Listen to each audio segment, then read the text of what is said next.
ข่าวซึกร้อยเทียนเลซึกมันตึกสิเป็นปังตึกกันตีน้องเขียวพ้องกวนเมืองห่มตุ้มตึกไหลหับพรตุ้มยอนแผ่นดินไว้อยู่ในซึกมันยังตึก10โทซึกเป็นปังตึกซูซึกเจ้าคือหลายๆปื้นดีเลเฮ็ดให้กวนเมืองเลยหยับใจไว้เทียงไผ่หนึ่งในเยาแต่ในหางเดือนมาร์ชปี2024จึงในโหเดือนเอเบรปี2025มาในย้อนกวนเมืองทบพิสภาวะแผ่นดินไว้ในสีจุ่มยิบกองกลางเขาปืนเผากึดบังตึกโจเข้าในสีอันเป็นไผ่ซึกมันก็ปืนเผาวาเดกึดตึกตาข้าวดัง20วันไปตั้งแต่ในวันที่2ต่อถึงวันที่22เดือนเอเบรปี2025วันในเซตาปังตึกได้ก็ตึกขวามีอยู่กูวันในเยาเมื่อในวันที่5เดือนเอเบรปี2025ในซึกมันเลยดังซึกลอยเทียนโฮมปาซึกทันดูตีพีเขาตึกสิเป็นปังตึกกันเฮาเฮียงที่ในทุ่งตองคำจีวิงหนองเขียวสีไผ่ซึกลอยเทียนเขาปืนเผาวาเนื้อปังตึกนั้นซึกมันเจอป้าหมักเมียวมีกล้องปล่อยใส่ซึกลอยเทียนเขาในอยู่ปังตึกในต่อถึงเมื่อว่าในวันที่6เดือนเอเบรปี2025ในก็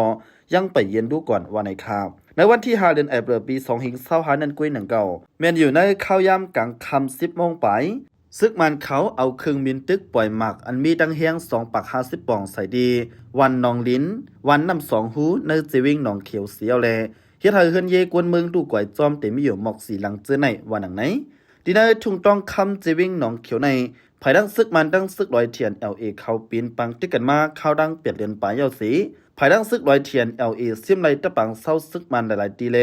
ในเข้าดัง2 เดือนมาภายในซ้ำซึกมันขึ้นเฮียนซึกโดดตึกขึ้นหาวเฮียงสีอำกามีลองใจดีเครื่องมินตึกแลตวนเจในนำตื้อมาแลจังตึกซิมเอาไรขึ้นตะปังเศร้าเขาอันซึกลอยเทียนกุมกำไว้หลายๆตีนั่นอยู่วันในคาในพองยามอันกวนเมืองไต้เมืองห่มตุ้มทบงาพี่เพียนดินไว้สีลู่หายใจซุ่มจอมนับหอยเหงในมาแลจุ่มยิบกองกลางเขาซ้ำกลุ่มสิเป็นปังตึกกันอำทัดอำไว้ดีในเมืองไต้ปอดห้องปอดจานแลในเมืองย่างเหลียงจื้อในสีเฮ็ดให้กวนเมืองยึงเค้นไหลหยาบเผือดหรือสินั่นก็อันเป็นจุ่มกวนจื้อเดหาจอยเทียมกวนทบพี่เพียนดินไว้นั่นก็ย้อนปังตึกซึกสือไปเย็นแลอำจางจอยเทียมไหลหนังทางห้างในเยาไหลฮับผู้จอมข้อมูลข่าวมีไว้หนังไหนยินจมถึงดีพี่น้องผู้ปันแห้งถ่อมยินเฮาคากูก็กูโกนอยู่คา